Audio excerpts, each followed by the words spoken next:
how is your administration harnessing these tech-driven opportunities? And how do you plan to balance those opportunities and grabbing them with mitigating the risks that come with technology, as was outlined? Number one, we rolled out the Hustler Fund. 12 billion shillings in it already.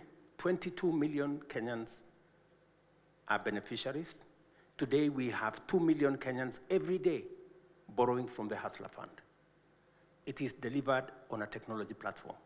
It is the single government project that has no corruption, because technology has provided the framework to make sure that we insulate it from, just imagine, if we were distributing or giving out Hustler Fund using committees at every location, it would be hell. Mm-hmm. It would be chaos. But look at what technology has done.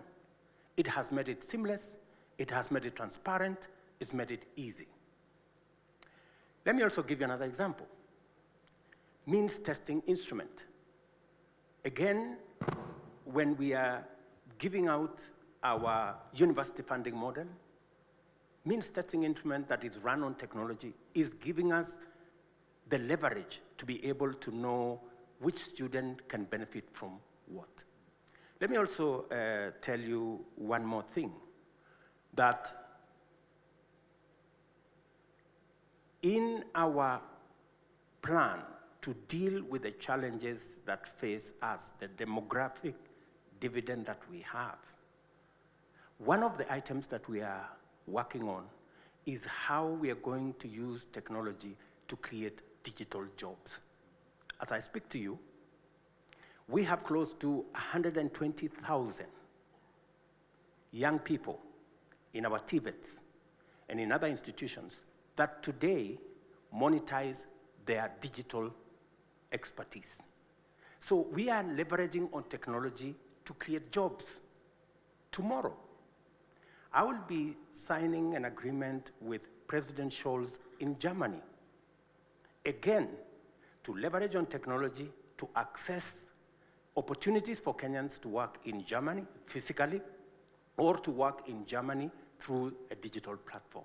So we are leveraging on the digital space to create jobs, to deliver government services, as I said, with the Hustler Fund, to make sure that it helps us, assists us sort out challenges that we have. But also, there are challenges. Yeah. While building the ecosystem to leverage on technology and the digital space for advancement, there will be challenges. It is the reason why we are discussing now with Parliament on how to enact regulations on AI, regulations around the digital space to make sure that the negative, misinformation, disinformation, fake news does not rob us of the opportunity to use technology to drive our development. Because I am a great believer that technology gives us the largest opportunity for us to catch up with the rest of the world. It is the reason why I appointed a technology envoy, Mr. Thigo, who is not, unfortunately, is not here because of travel problems. He was coming from somewhere, he got stuck because of the situation we have. But it is the reason I also want us not to miss the opportunity. In fact, misinformation, disinformation, fake news should not rob us of the opportunity to take advantage of the opportunity technology and artificial intelligence gives us. We do not want another opportunity to be left behind. It is an opportunity for us to develop talent around technology and AI. It is an opportunity for us to develop expertise. And it is an opportunity for us not to be left behind, again, as we have done in the past, that this time round, we want to be up to speed with the rest of the world in making sure that technology, AI become part of the ecosystem, and we all benefit from it and avoid another digital or AI divide. How would you address your fellow presidents, heads of state in the on the continent. What would you tell them about OGP in a way that would persuade them to join or to at least think about really embedding its principles in how they're relating with their governments and with the citizens?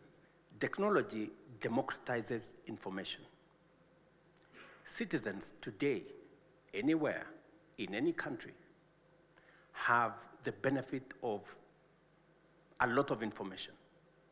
And with a lot of information, citizens are aware, and therefore it is natural that going into the future, openness, because of the amount of information people have, it's not possible anymore for government to hide in this corner or that corner.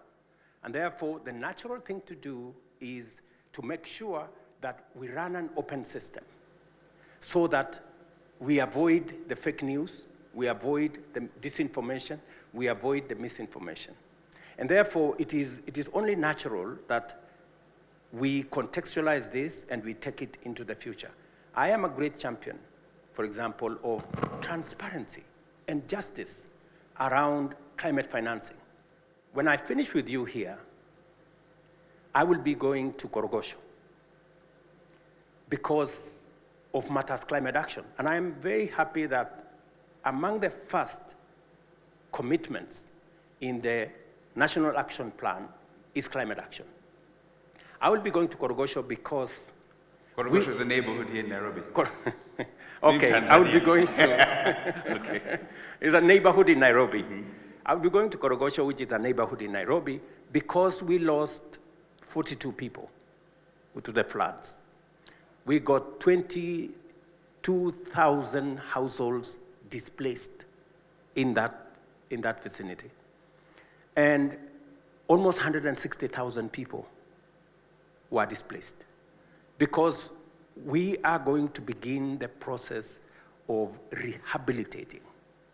We're going to be bringing on board 20,000 young people to participate in climate action, to participate in the restoration of the Nairobi River ecosystem, so that we can not only have proper sanitation, we can deal with pollution, we can deal with solid waste, we can green the place, and we can build social housing on that space. Because these are victims of climate change. They swing between one extreme of drought, and when we are still figuring out what to do, we end in serious floods and we lose people. So I'm very happy with the context that this has been put in the National Action Plan, that we are focusing on climate change, and we will be persuading other heads of state that climate change is an existential threat to all of us. It is time we used open government to create the necessary transparency in the international financial system, the necessary accountability by us as nations to make sure that we are accountable for the resources that are made available to us by citizens or by the international community. It is the reason why I am very open on making sure that we discuss our debt as a nation. I do not want it to be shrouded in mystery, because it is not mystery, because Kenyans will pay, and it's good that we know, should we be contracting more debt, and for what purpose? I have made a commitment, and you've heard the Speaker of Senate say, we did agree that public participation is not a sterile provision of the Constitution. It must amount to something. And it is the reason why we've been grappling as a nation, how do we actualize public participation?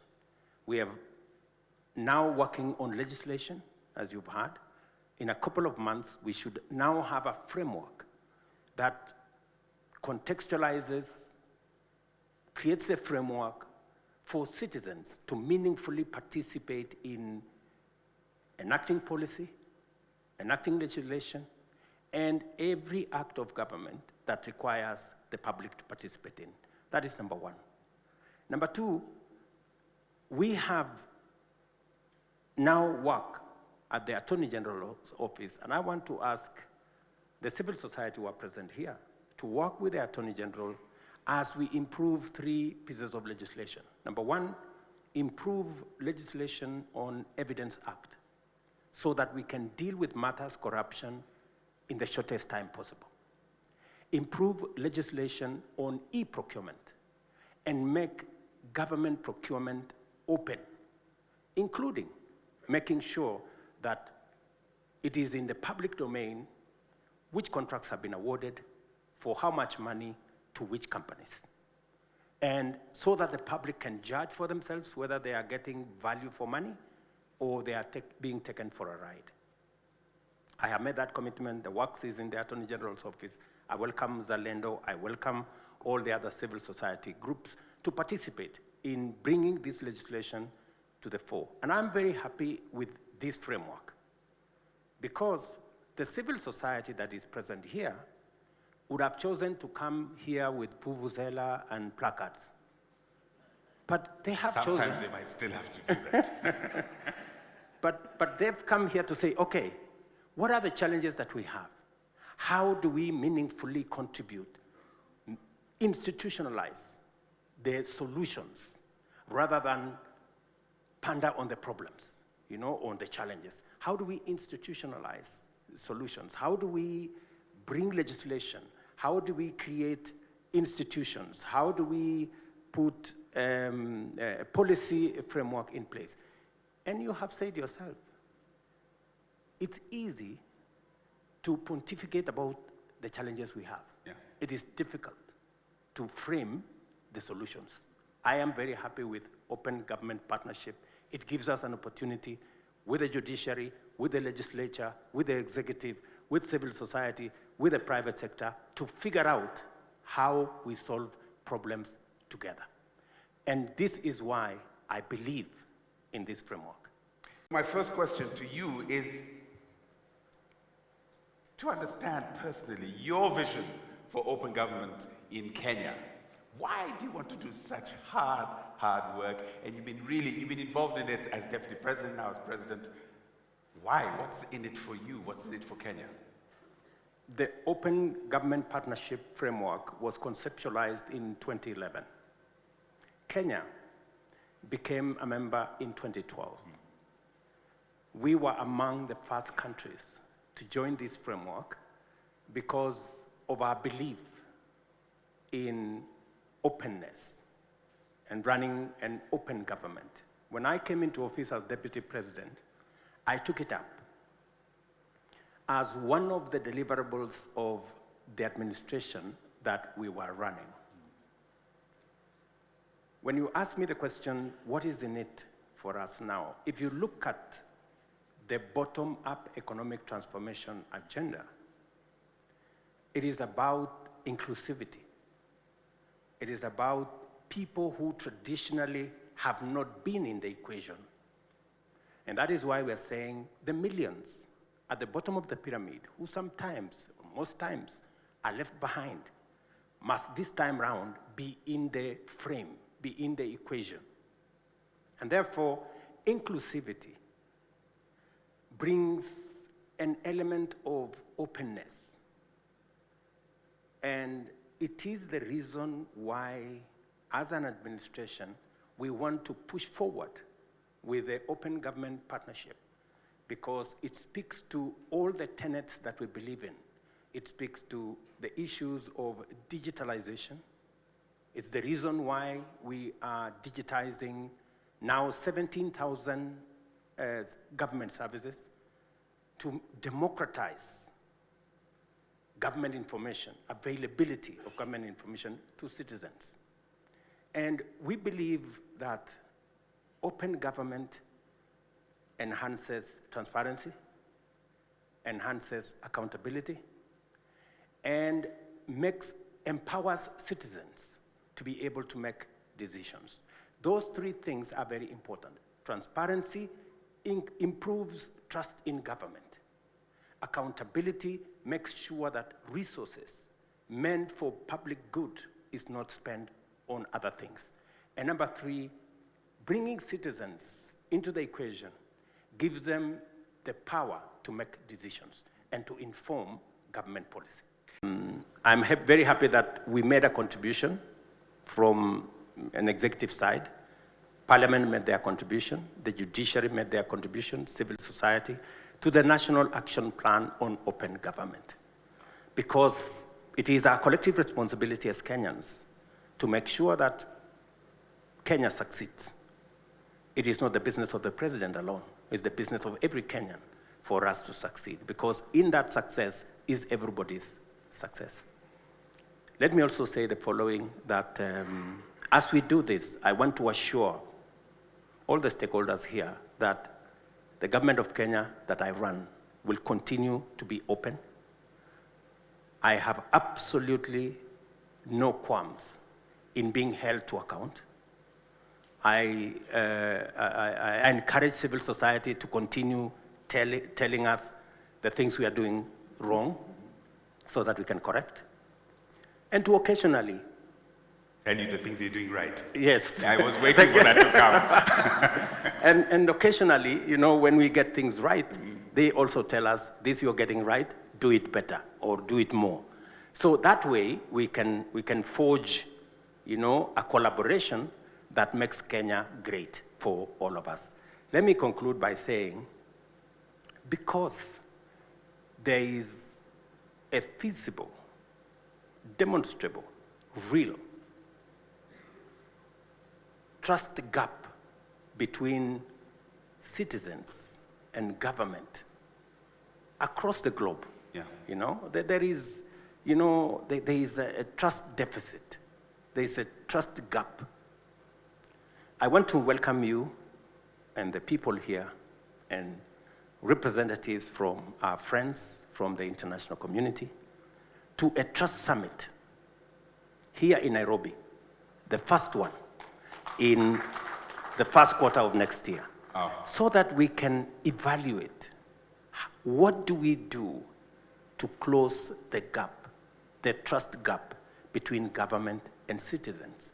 Because unless we do that, it becomes difficult for government to implement its plan and for citizens also to hold government to account. Thank you.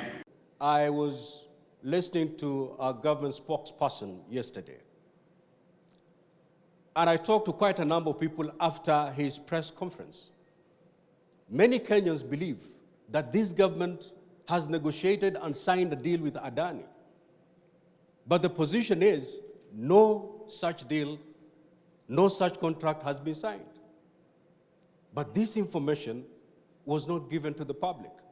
It was left to keyboard warriors. So again, with these commitments, Your Excellency, I believe as government, if we can be able to commit to these commitments that have been given here, then the kind of misinformation that is there will be a thing in the past. Your Excellency, you know exactly what we went through with the finance bill. Again, misinformation. The finance bill was the best piece of a bill. It was a document that was going to take this country far. But because of misinformation, because citizens maybe were not engaged enough, we had to shelf an otherwise good document. So again, Your Excellency, with these action plans, with these commitments, especially commitment number 6 and 7, if we can be able to run away with it as government, we will see very minimal of the kind of upheavals that we've witnessed as a country for the few days. Allow me, in conclusion, Your Excellency, as I conclude, allow me to commend the drafters of NAP 5 for retaining climate action as a priority number 1 in the new implementation phase. Your Excellency, you are the teacher in this field. You are the ambassador, the African ambassador in this particular field. There can never be a better opportunity to put this commitment as number 1 than now. And therefore, the implementation, the phenomenal climate change impacts remain of great concern and deserving of our full attention, given the devastation they continue to wreak on our society. as global temperatures soar, drought become prolonged, and frequent flooding more intense in scope. Your Excellency, I sat listening to you during the climate summit, the African Climate Summit, and there's no better person who can put this case in a more compelling manner than you, Your Excellency. And therefore, I believe that having this as commitment number one gives you that relevance as you engage Africa to make sure that Africa takes this particular commitment with the seriousness it deserves. 13 years ago, at UNGA, President Obama and 7 other leaders came together on the sidelines of UNGA and established the Open Government Partnership. They were motivated by a sense of anxiety, an anxiety that they felt that there was an increasing lack of trust globally between citizens and their governments. And they believed at that time, Your Excellency, that there was need to bridge this gap. And to do that, it was their hypothesis that there was need for governments to address issues around transparency, accountability, citizen participation, and effective delivery of service. To attain that goal, Your Excellency, they felt very strongly that governments could not do it alone. In fact, they submitted that there was need for government to work together with civil society organizations, with academia, with private sector, to address this challenge. We are seeing technology, particularly the weaponization of artificial intelligence, serving a nefarious purpose. And so conversations are beginning around the need for regulatory regimes to be able to as well deal with some of these challenges. Your Excellency, those are some of the issues that animate discussions within the platform that is known as the Open Government Partnership. It's now time to focus on implementation of those 9 commitments made. And the UK is supporting key milestones on beneficial ownership, open contracting, and public participation. Improving transparency and accountability is a continual process for all countries. Kenya has the advantage of an already vibrant civil society and a flourishing tech sector to support its journey by improving and innovating service delivery, taking on board feedback, and telling a positive and meaningful story of progress. The recent demands by Kenya's young people highlight the importance of trust between government and those they serve. The United Kingdom's relationship with Kenya is one of close friends, based on shared history, shared interests, and a determination to tackle shared challenges. We recognize the shared challenge of making progress on improved transparency and accountability in government, and we look forward to continuing to work with Kenya to implement the National Action Plan. The first commitment in Action Plan, which is a brand new commitment that made it into the framework in this 5th Action Plan, and that's our commitment on climate action. As you are all well aware, this is one of the largest crises that is facing our planet, and we are seeing the results of that in our own country. So promoting participatory development and enhancing transparent monitoring of conservation interventions, making sure that the data and the technologies that are being used are responsive, is a big part of this commitment on climate action. The next commitment is on digital governance. Your Excellency, this administration has been very ambitious in rolling out digital services. We now have thousands of digital services rolled out by national government agencies as well as county governments. This commitment seeks to put in place the enabling environment to ensure that we have inclusive, secure, trustworthy, digital services and that are supported by the right policy environment. And this is also a brand new commitment within the OGP action plan framework that the country has been implementing. The third is the Open Data for Development commitment. This is the third time that we are rolling over. It has had some commitments before and some milestones have been achieved.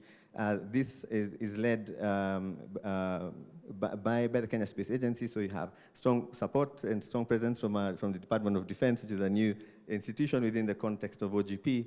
And we have a lot of commitments there that really strengthen the proactive disclosure of data, especially around budgets, expenditures, GIS information, all of this to support increased accountability and participation and address the issues that we are facing as a country, as Carol mentioned, on bridging that trust deficit. The fourth is on beneficial ownership transparency, and this is an advancement of existing work under your leadership and the leadership of the Business Registration Service, Attorney General's Office. We were able to get to a beneficial ownership legal framework, and this now puts us in a situation where we can advance our ambitions around beneficial ownership so that the ownership of institutions and the people behind the contracts becomes less invisible as part of our efforts to build trust and accountability. Our fifth commitment is on open contracting. Again, this is an advancement of work that has been going on. I'd like to recognize the advancements that have been done already by the National Treasury, the work that is being currently done around the Electronic Government Procurement System, EGP. This commitment brings a global standard on open contracting to the EGP system to make the data more available, more consumable, and also to bring around more stakeholders on the public procurement transparency framework. So this is an important commitment, just as the others are, but it does build on very strong gains that have been made in the recent years. The sixth one is on public participation, legislative and fiscal openness. This is some of it is an existing commitment that we've worked on over the years with the leadership of Mzalendo and the Senate. It has some very ambitious commitments around putting in place a very strong legal framework for public participation in this country. We currently do not have a national framework for that, and this commitment aims to deliver that. But it goes a bit further and includes fiscal openness in the context of debt transparency. So, Your Excellency, this commitment supports your efforts and efforts of this administration to ensure that the conversation on debt and the amount of money that is in play is not a subject of misinformation, but is subject to evidence that is available. So the transparency around this is going to be an important part for the next few years. And commitment number 7, access to information. We have had great success with access to information because of the OGP. The Access to Information Act was a result of the work done by the OGP community in 2016. This access to information commitment advances this much further by ensuring that the regulations that have been passed, the enabling framework, is now supported by a more ambitious rollout across the country. And this includes the model laws that Carol alluded to and how they are eventually incorporated in our county governments. Our 8th is access to justice. As Carol mentioned, this commitment was birthed out of the COVID crisis and the fact that many could not access justice because of the restrictions that had to be in place to save all our lives. However, on the other side of that commitment, we realized that it was actually addressing issues that continued to plague citizens in their pursuit of justice. And this operationalizes the alternative justice systems policy and the legal aid framework. And it does aim to bring a bit more accountability and improved financing to the judiciary in order to make sure that access to justice reaches the most vulnerable of our populations, regardless of where they are, using all technologies and approaches that are appropriate. Our 9th commitment in this action plan is on resilience. Your Excellency, ladies and gentlemen, a lot of what I have talked about can sound very nice and very beautiful and probably be done within a year, and then we all go back to default settings. The access to justice commitment and the beneficial ownership and open contracting, a lot of these commitments have made it this far because they had an enabling framework around them. the government resilience, building open government resilience commitment ensures that we are not just putting in place commitments on paper, but we're also putting in place institutions and the legal frameworks and the financing to make sure that we can continuously deliver on the promises we're making in the 5th Action Plan. Part of this includes the enactment of a framework to put in place a national open government council, and it calls for the gazettement of a number of institutions. And across this 5th Action Plan, you will find that there are a lot of areas where support is needed from the Parliament of Kenya to make sure that we have the right legislation, to make sure that each one of these things can last beyond us all and serve the generations to come.